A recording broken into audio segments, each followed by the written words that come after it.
आज हम भारत के अक्षांशीय विस्तार के बारे में देखेंगे कि भारत का अक्षांशीय विस्तार कितना है। कर्क रेखा के बारे में जानेंगे, मकर रेखा के बारे में जानेंगे, लेकिन इसके पहले थोड़ा हम बेसिक चीज़ों पर देख लेते हैं कि कर्क रेखा किसे कहते हैं, मकर रेखा क्या है और विषुवत रेखा क्या है। तो हम पहले कर्क रेखा के बारे में जानते हैं। तो पृथ्वी हमारा एक ग्लोब की तरह है।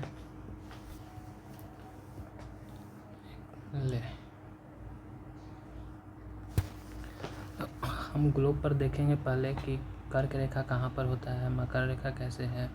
तो पहले हम एक ग्लोब बनाते हैं।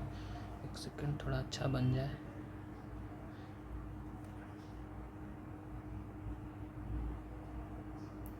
चलिए, जो भी है। तो ये 0 डिग्री लाइन होता है जिसको कहते हैं इक्वेटर। इक्वेटर यानी कि विषुवत रेखा।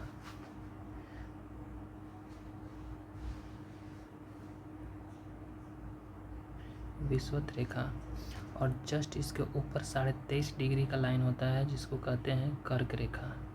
23.5 डिग्री कर्क रेखा होता है और जस्ट इसके नीचे होता है एक 23.5 डिग्री। पृथ्वी जो है 23.5 डिग्री पर ही झुका हुआ है और इधर का ये है कर्क रेखा। एक सेकेंड,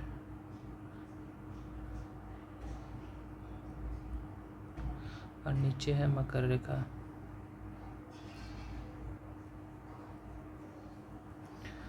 और कर्क रेखा को ऊपर होता है ट्रॉपिक ऑफ कैंसर, जिसे 66.5 डिग्री का लाइन कहा जाता है। अब चूँकि कर्क रेखा से लेकर के मकर रेखा पर सूर्य की प्रकाश जो है एकदम लंबवत पड़ता है, इसलिए इस क्षेत्र को उष्णकटिबंधीय क्षेत्र कहते हैं। उष्णकटिबंधीय क्षेत्र कहते हैं। उष्णकटिबंधीय होता है और ये भी सेम है, उष्णकटिबंधीय है। यहाँ से लेकर के यहाँ तक के क्षेत्र को उष्णकटिबंधीय कहा जाता है और 23 डिग्री से लेकर के 66 डिग्री क्षेत्र लाइन को इसको उपोष्ण कटिबंधीय कहते हैं या शीतोष्ण कटिबंधीय कहते हैं। इसको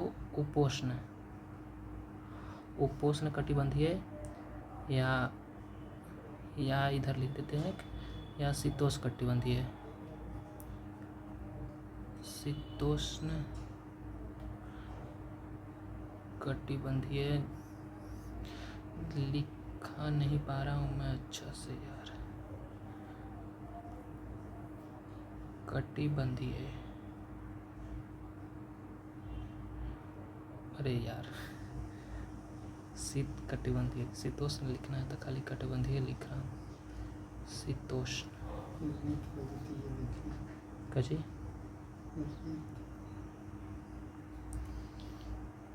ये शीतोष्ण कटिबंधीय कहते हैं इसको या उपोष्ण कटिबंधीय कहते हैं। ऑप्शन में 2 भी ऑप्शन मिल सकता है, या तो उपोष्ण कटिबंधीय या शीतोष्ण कटिबंधीय।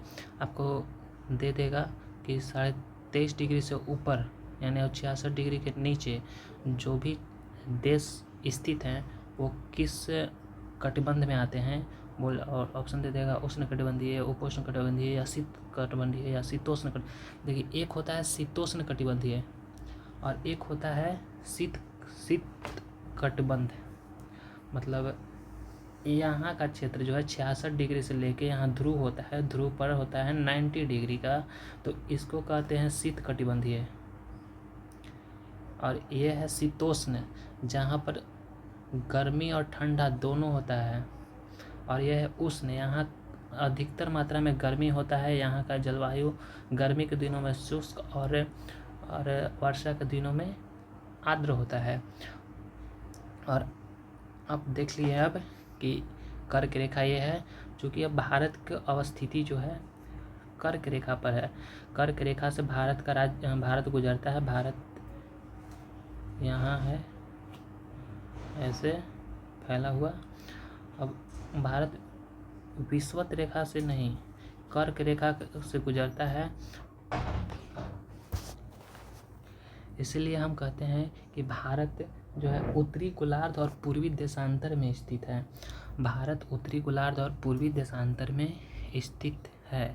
और आगे हम देखते हैं अब भारत के बारे में। तो देखिए भारत है यहाँ पर है, ये है इंडिया जो भी है। तो ये देखिए, रुक जाइए एक सेकेंड,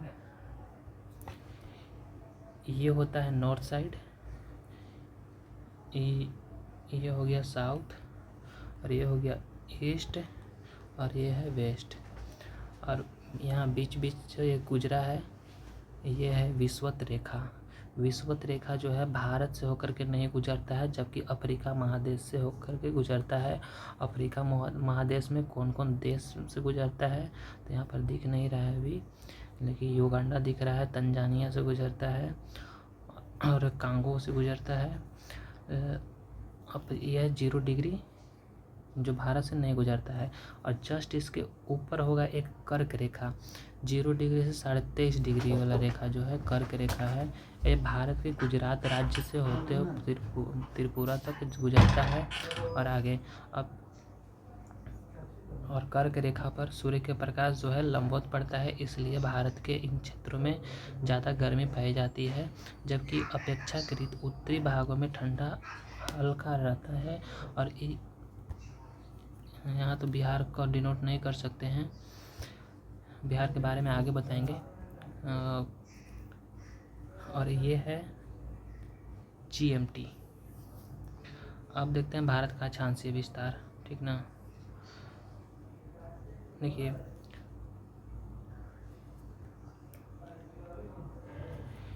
इसी ग्लोब पर बताते हैं, इस रेखा को अक्षांश कहते हैं। यह जितना रेखा है ये अक्षांश रेखा कहते हैं, ये अक्षांश रेखा है। अक्षांश रेखा की संख्या होता है 180। अगर ग्लोब पर का है तो 180, और मैप पर देखिए ग्लोब पर अक्षांश रेखा में बहुत कन्फ्यूजन होता है और मानचित्र पर अक्षांश रेखा की संख्या कितना होता है। तो यहाँ पर हम क्लियर करते हैं कि ये देखिए, मान लीजिए ग्लोब है तो ये विषुवत रेखा है 0 डिग्री लाइन। 0 डिग्री लाइन के ऊपर 90 अक्षांश होता है, 90 अक्षांश होता है, और नीचे में 90, यानी कि अक्षांश रेखा जो ऐसे ऐसे संख्या है, ऐसे ऐसे रेखा है, वो विषुवत रेखा से ठीक ऊपर 90 होता है और ठीक नीचे 90। तो 90 90 180 हो गया। और एक इसको नहीं जोड़े थे अभी हम, तो इसके ऊपर था 90 और इसके नीचे था 90, तो 180 हो गया। और एक ये वाला तो +1 181। और चूँकि ध्रुव पर अक्षांश रेखा जो है ऐसे ऐसे जाते रहता है, अक्षांश रेखा ऐसे, और ध्रुव पर जा कर के ये लाइन ना हो करके एक बिंदु बन जाता है, दूरी कम होने के कारण एक बिंदु बन जाता है। यहाँ भी एक बिंदु बन जाएगा। तो ऐसे तो 180 +1 81 हो गया, 181 हो गया। लेकिन ये 2 अक्षांश रेखा बिंदु के रूप में होता है, तो इसको हम घटा लेंगे 2 और हो जाएगा। ग्लोब पर अगर पूछेगा कि ग्लोब पर अक्षांश रेखा की संख्या कितना, तो 179। और यही मानचित्र पर पूछ देगा, यानी कि जैसे ये विश्व का मैप है तो इस मानचित्र पर अक्षांश रेखा की संख्या कितना है ऐसे ऐसे, तो उस समय में हम 181 आंसर देंगे।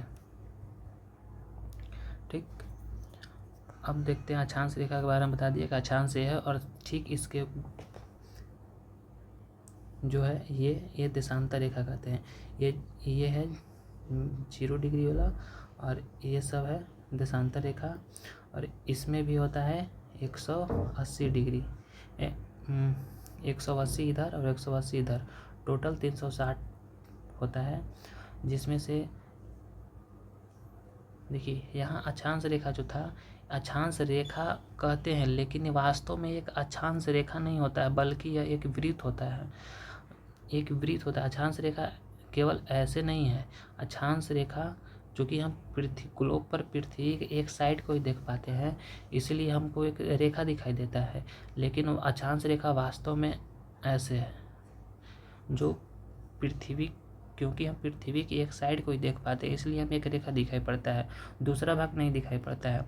तो अक्षांश रेखा रेखा न होकर के एक वृत्त है, इसलिए इसे अक्षांश वृत्त भी कहा जा सकता है। लेकिन जो ये देशांतर रेखा है यह एक रेखा है, ये वृत्त नहीं है। लेकिन जो 180 डिग्री अक्षांश रेखा है यह एक वृत्त है। ये 180 डिग्री अक्षांश देशांतर रेखा है, वो पूरा एक ही रेखा है। अब सीधे भारत पे आते हैं। अब देखिए भारत का अक्षांशीय विस्तार पूछेगा, तो भारत का अक्षांशीय विस्तार ये है 8 डिग्री 4 मिनट से लेकर के ऊपर 37 डिग्री 6 मिनट। 8 डिग्री 4 मिनट से 37 डिग्री 6 मिनट ये भारत का है। भारत यानी कि कन्याकुमारी तक, तमिलनाडु ये राज्य, इधर यहाँ तमिलनाडु है, इधर केरल है, तो तमिलनाडु के सीमा तक अक्षांशीय विस्तार जो है 8 डिग्री 4 मिनट और यहाँ 37 डिग्री 6 मिनट है। लेकिन अगर बात किया जाए, पूछेगा आपसे एग्जाम में कि संपूर्ण भारत का कितना है, संपूर्ण भारत में जो है ये अंडमान निकोबार शामिल हो जाता है। यहाँ अंडमान निकोबार नहीं दर्शाया है, यहाँ अंडमान निकोबार आ जाता है, जो कि इतना नहीं है, ज़्यादा द्वीप कम है, जो कि यहाँ ये है अंडमान निकोबार वाला। अंडमान निकोबार जो है यहाँ से अगर भारत का माप, चूँकि ये हिस्सा भी भारत का ही क्षेत्र है, अंडमान निकोबार जो एक यूटी है, यूटी मतलब केंद्र शासित प्रदेश, तो इसका अक्षांश बोलेगा कि भारत का अक्षांशीय विस्तार कितना, तो 8 डिग्री 4 मिनट से लेकर के 37 डिग्री 6 मिनट। भारत का अक्षांशीय विस्तार कितना, तो 8 डिग्री 4 मिनट से लेकर के 37 डिग्री 6 मिनट। और लेकिन संपूर्ण भारत का जो है बोलेगा कि संपूर्ण भारत का अक्षांशीय विस्तार कितना है, तो 6 डिग्री 1 सेकेंड 6 डिग्री 4 मिनट से लेकर के 37 डिग्री 6 मिनट। संपूर्ण भारत का बोलेगा तो 6 डिग्री 4 मिनट से लेकर के 37 डिग्री 6 मिनट। संपूर्ण भारत में कहाँ तक का क्षेत्र, तो अंडमान निकोबार तक का क्षेत्र को शामिल किया जाता है। जबकि केवल भारत शब्द का प्रयोग करता है तो 8 डिग्री 4 मिनट से लेकर के 37 डिग्री 6 मिनट तक। और इसमें एक टर्म होता है, अभी हम केवल एक शब्द ही बोल रहे थे कि 8 डिग्री 4 मिनट से 37 डिग्री 6 मिनट, लेकिन इसमें ऑप्शन ऐसे नहीं देता है, दे देगा ऑप्शन आपको 8 डिग्री 4 मिनट से लेकर के 37 डिग्री 6 मिनट दक्षिणी अक्षांश, ऐसे दे देगा। तो ये नहीं होता है, बल्कि 8 डिग्री 4 मिनट से लेकर के 37 डिग्री 6 मिनट तक उत्तरी अक्षांश होता है। उत्तरी अक्षांश होता है क्योंकि भारत की अवस्थिति उत्तरी गोलार्ध में है, इसलिए उत्तरी अक्षांश बोलते हैं। अब चूँकि हम अक्षांश की बात कर रहे थे, आगे हम देशांतरीय विस्तार भी इसका पढ़ेंगे, जो कि 68 डिग्री 7 मिनट से लेकर के 97 डिग्री 25 मिनट तक है, 97 डिग्री 25 मिनट तक है।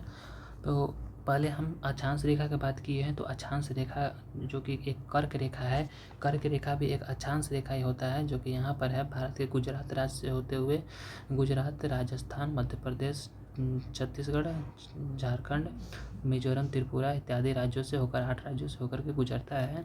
पहले हम इसके बारे में देखेंगे। इसके बारे में भी एग्जाम में बहुत सा क्वेश्चन पूछता है कि कर्क रेखा से गुजरने वाले राज्य को, मतलब कि कौन कौन राज्य से कर्क रेखा गुजरता है, इसका पूरब से पश्चिम के क्रम में सजाइए। पूरब से पश्चिम क्रम बोलेगा तो इधर से इधर से जाना है, और पश्चिम से पूरब बोलेगा तो इधर से इधर से जाना है। तो इसकी अवस्थिति देखते हैं कि कर्क रेखा पर कौन कौन सा राज्य स्थित है। तो यहाँ पर देखिए, ये जो है देखिए यहाँ 23.5 डिग्री रेखा है जो कि कर्क रेखा है, इसका नाम है कर्क रेखा। कर्क रेखा, कर्क रेखा कितने राज्य से गुजरता है, तो 8 राज्य से गुजरता है। देखिए इसमें है गुजरात 1, नंबर 2 पर राजस्थान, नंबर 3 पर मध्य प्रदेश, 4 पर छत्तीसगढ़, 5 पर झारखंड, 6 पर पश्चिम बंगाल, त्रिपुरा 7 पर है, और 8 पर मिजोरम। टोटल 8 राज्य से होकर के गुजरता है। और इसको याद करने का एक ट्रिक भी है कि गरम छाछ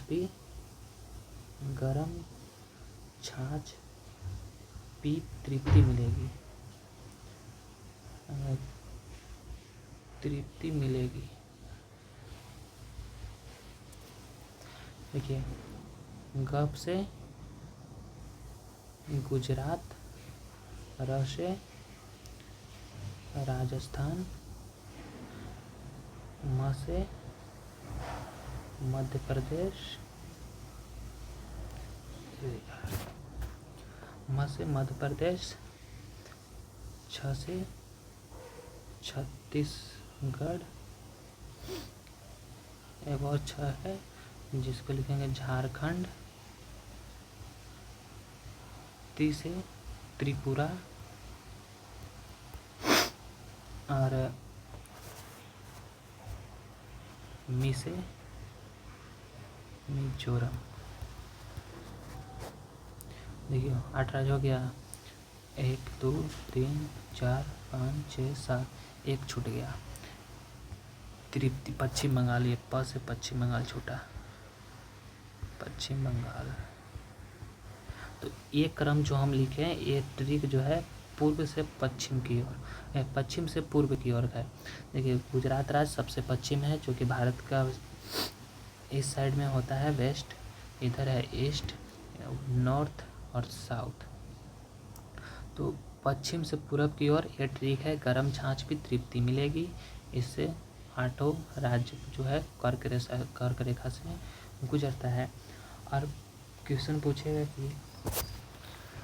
कि भारत को कौन सा रेखा 2 भागों में विभाजित करता है, तो वह कर्क रेखा है। लगभग भारत के बीचों बीच से होकर गुजरता है। भारत के बीचों बीच से होकर गुजरने के कारण ही इसे कहा जाता है कि यह भारत को उत्तरी भाग और दक्षिणी भाग में 2 भागों में विभाजित करता है। अब बात करते हैं कि कर्क रेखा के ऊपर कौन कौन सा राज्य स्थित है। तो कर्क रेखा के ऊपर ये राज्य जो हैं ऊपर हैं, और इधर नीचे वाला राज्य, ये नीचे वाला राज्य है। तो इसको आप मैप पर देख लीजिएगा कि कौन कौन सा राज्य है। तो बात करेंगे तो लद्दाख, जम्मू कश्मीर, हरियाणा, पंजाब और हिमाचल प्रदेश भी पंजाब है, उत्तराखंड, उत्तर प्रदेश और ये बिहार ने, हाँ सही है, ये बिहार, ये झारखंड। और ये जो ऊपर राज्य है ये सब लद्दाख, जम्मू कश्मीर, हिमाचल प्रदेश, हरियाणा, उत्तराखंड, बिहार, सिक्किम, अरुणाचल प्रदेश, असम, मेघालय और नागालैंड। ये जो है अरुणाचल प्रदेश है और यहाँ असम होगा, और इसके जस्ट नीचे मिजोरम है, मेघालय है, मिजोरम यहाँ नाम, इसको याद करने का ट्रिक था, और नाम यहाँ नागालैंड है, और नाम यहाँ मणिपुर, और ये होगा मिजोरम, ये मिजोरम है। और यहाँ लास्ट में त्रिपुरा। तो त्रिपुरा उत्तर में नहीं स्थित है जबकि दक्षिण में स्थित है। ये राज्य, इतने राज्य जो थे वो कर्क रेखा का उत्तर भाग में, उत्तरी भाग में थे। और त्रिपुरा एक ऐसा राज्य है जो 3 ओर से बांग्लादेश से घिरा हुआ है। अब बात करेंगे देशांतरीय विस्तार।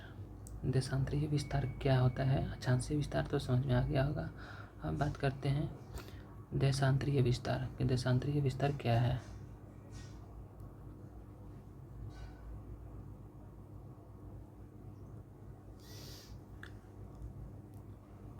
अब हम बता चुके हैं कि जो सीधा लाइन होता है इसको ही देशांतर रेखा कहते हैं। तो देशांतरीय विस्तार जो हमारा है वो 68 डिग्री 7 मिनट से पूर्वी देशांतर से लेकर के 68 डिग्री 7 मिनट तक, यहाँ पर लिखा होगा,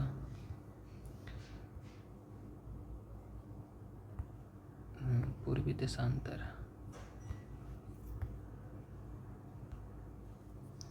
68 डिग्री 7 मिनट से लेकर के 97 डिग्री 25 मिनट तक है। 68 डिग्री 7 मिनट से लेकर के 97 डिग्री 25 मिनट तक है। देशांतर रेखाओं को बीच में ही क्या बोलते हैं कि इन देशांतर रेखाओं के बीच से ही जो 82.5 डिग्री पूर्वी देशांतर रेखा है वो भारत का मानक समय रेखा कहा जाता है, क्योंकि 82.5 डिग्री पूर्वी देशांतर रेखा पर जो समय होता है वही पूरे भारतवर्ष में होता है। जैसे 82.5 डिग्री एक लाइन होता है, देशांतर रेखा है जो भारत के 5 राज्यों से होकर गुजरता है, और भारत का विभिन्न राज्यों में समय का मापन जो है इसी लाइन से होता है। और यह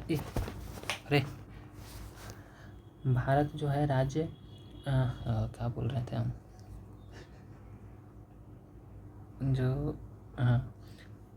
देशांतरीय विस्तार 82.5 डिग्री लाइन है वो 5 राज्यों से गुजरता है, जिसका याद करने का ट्रिक है MOC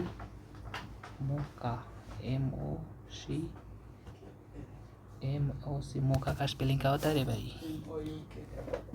MOUCA मोका, जिसमें यू से उत्तर प्रदेश सबसे पहले आएगा, तो उत्तर प्रदेश से ही आएगा, तो यूपी से होते हुए अब इसमें एक है मध्य प्रदेश, तो ये मध्य प्रदेश से गुजरेगा और ये जाएगा छत्तीसगढ़, सी से छत्तीसगढ़, और ये छत्तीसगढ़ होते हुए उड़ीसा जाएगा, और उड़ीसा से आंध्र प्रदेश होते हुए यही रेखा है, सीधा रेखा है,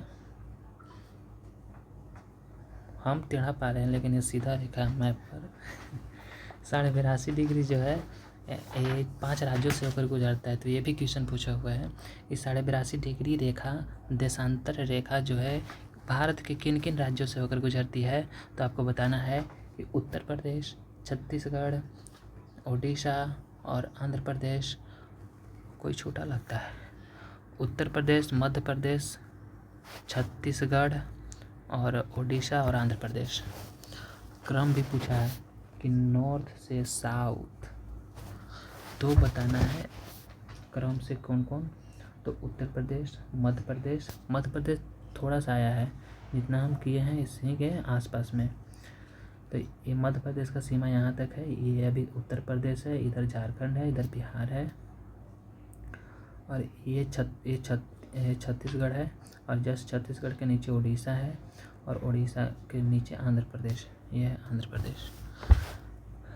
प्रदेश।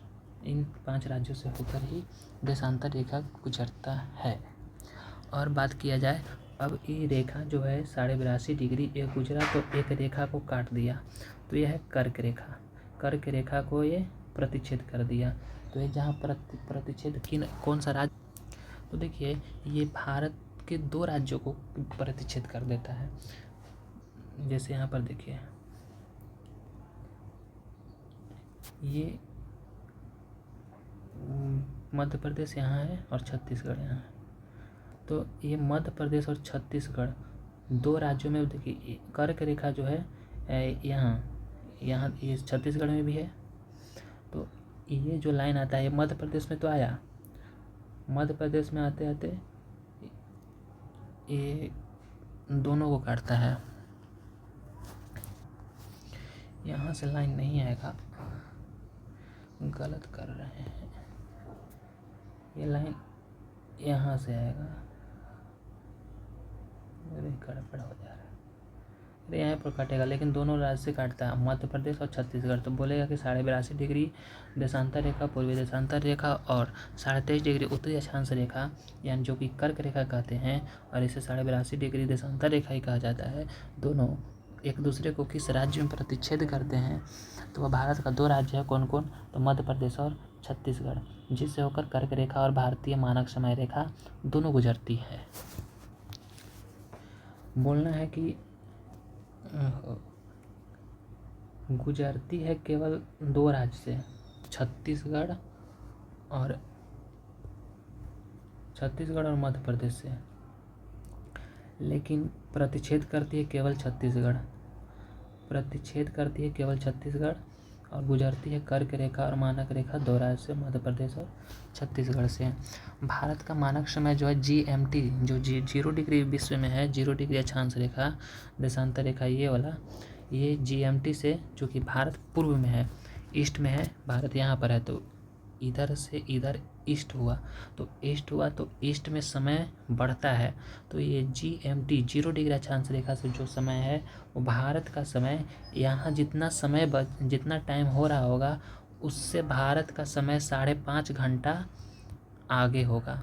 अगर यहाँ बज रहा है 6 तो यहाँ बजेगा भारत में 11:30। तो इससे 0 डिग्री अक्षांश रेखा पर जो भी जितना देश हैं वो यहाँ के तुलना में, ये सब देश के तुलना में यहाँ समय ज़्यादा होगा। तो यहाँ अगर बज रहा है 12 तो यहाँ 5 घंटा आगे, भारत में मतलब कि 5 घंटा आगे। तो इसलिए कहा जाता है कि भारत का मानक समय जो है GMT से 5.5 घंटा आगे होता है। तो डायरेक्ट याद रखेंगे कि GMT से 5.5 घंटा आगे, डायरेक्ट क्वेश्चन आता है। और विश्व में सभी देशों का जो है समय का निर्धारण जो है 0 डिग्री देशांतर रेखा से ही किया जाता है। 0 डिग्री देशांतर रेखा, जैसे देशांतर रेखा ऐसे होता है, ये 2 देशांतर रेखा के बीच में एक देशांतर रेखा से दूसरा देशांतर रेखा पर जाने पर 4 मिनट का अंतराल आता है। एक से दूसरे अक्षांश रेखा पर जाने पर 4 मिनट का अंतराल होता है। और आगे बात किया जाए तो भारतीय मानक समय जो है 0 डिग्री GMT से 5.5 घंटा आगे है। अब बात करेंगे कि भारत का जो है विस्तार किन किन देशों के साथ कितना लगता है। ठीक है, देखते हैं आगे कि भारत कौन सा देश से कितना किलोमीटर का सीमा लगाता है, या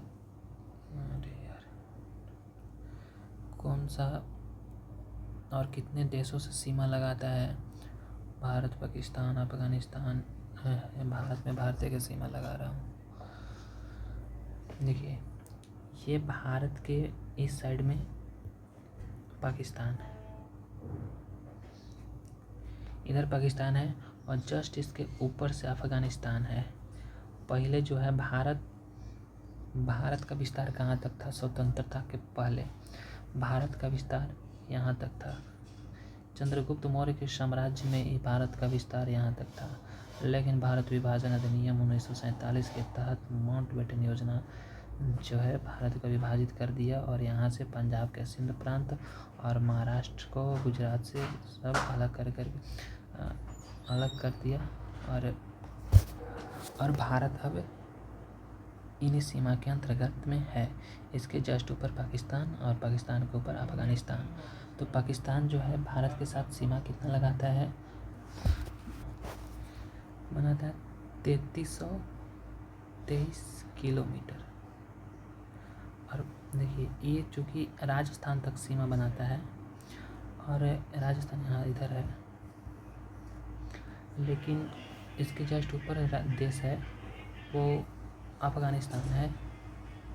अफगानिस्तान का सीमा केवल इतना ही में बनता है, इससे थोड़ा बहुत ज़्यादा या इतना ही। तो ये जो है सीमा 106 किलोमीटर का बनाता है। भारत एक्चुअल में 7 देशों के साथ सीमा बनाता है। वह देश है पाकिस्तान, अफगानिस्तान, नेपाल, बांग्लादेश, म्यांमार,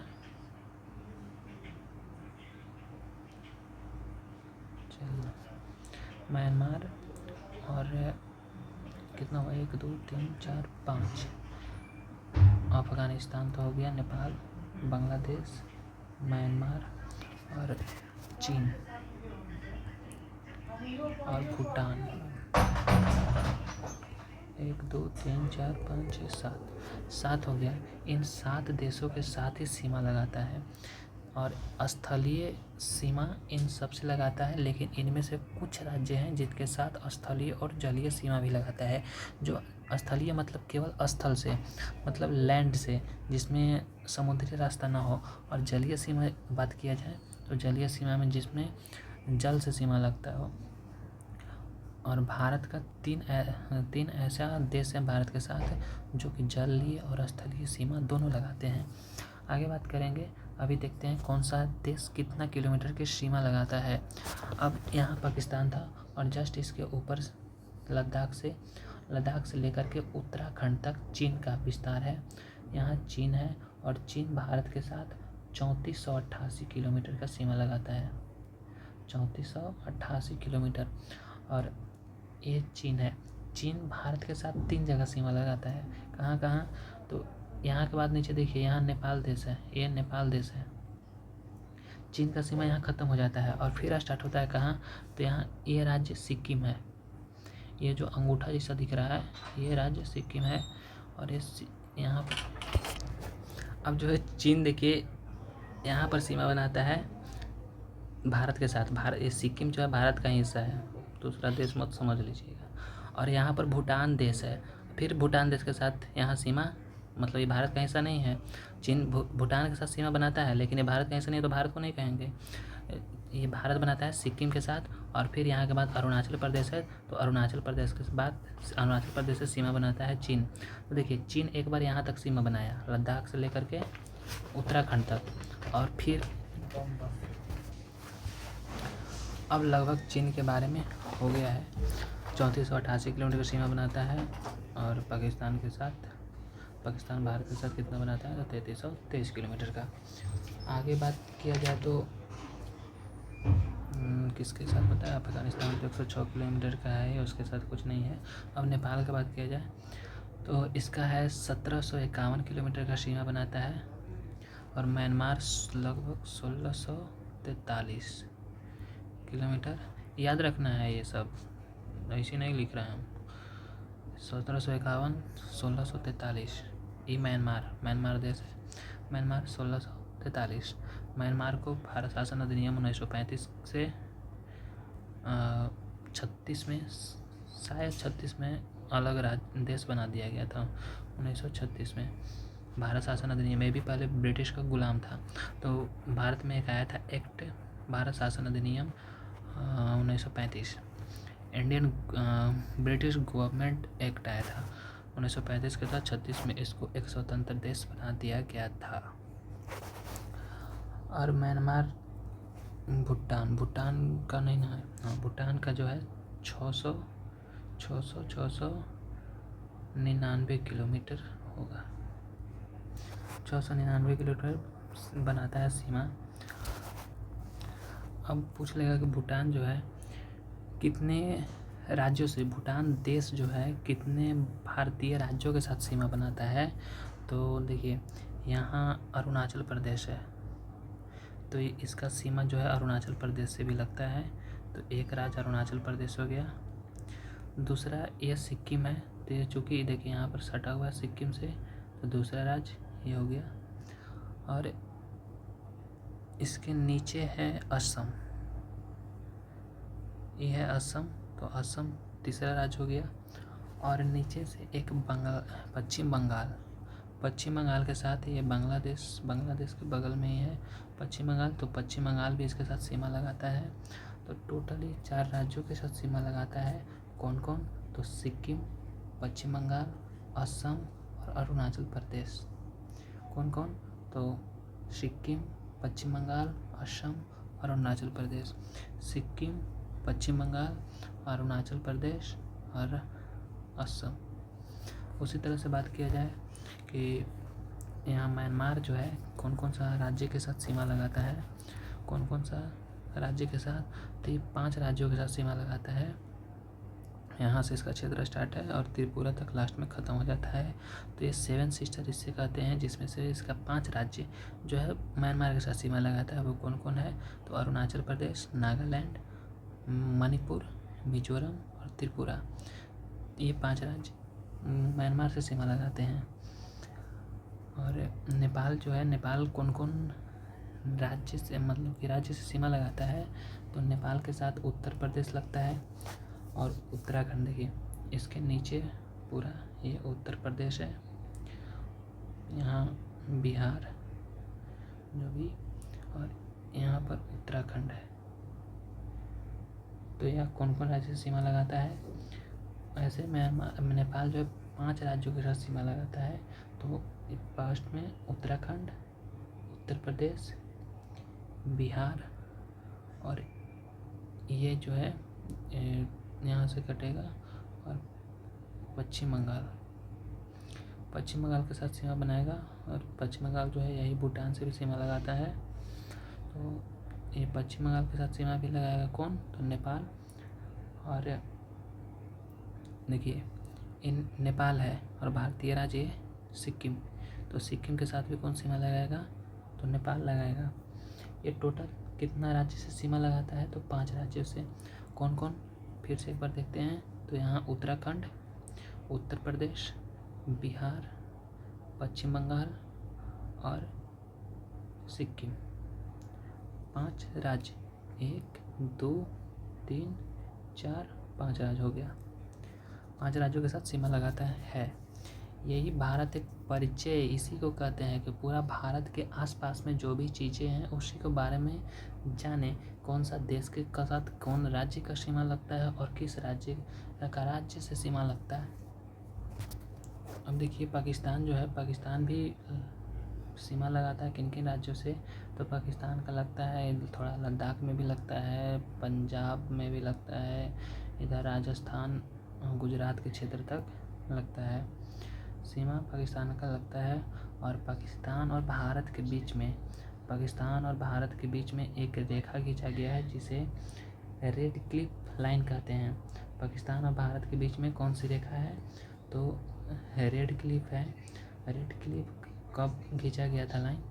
तो ये 17 अगस्त 1947 को एक व्यक्ति थे जिनका रेड क्लिफ लाइन के नाम पर ही उनका नाम था। हालांकि उनका नाम पर ही रेड क्लिफ लाइन रेखा का नाम रखा गया था, जो उनका नाम था सर जे रेड क्लिफ, जो रेखा खींचा गया था इन्हीं के नाम पर रेड क्लिफ रेखा का नाम रखा गया था। कब खींचा गया था? तो 17 अगस्त 1947। एक होता है डुरंड रेखा। डुरंड रेखा किसकी? डुरंड रेखा जो है अभी वर्तमान में भारत और अफगानिस्तान के बीच में है। डुरंड रेखा।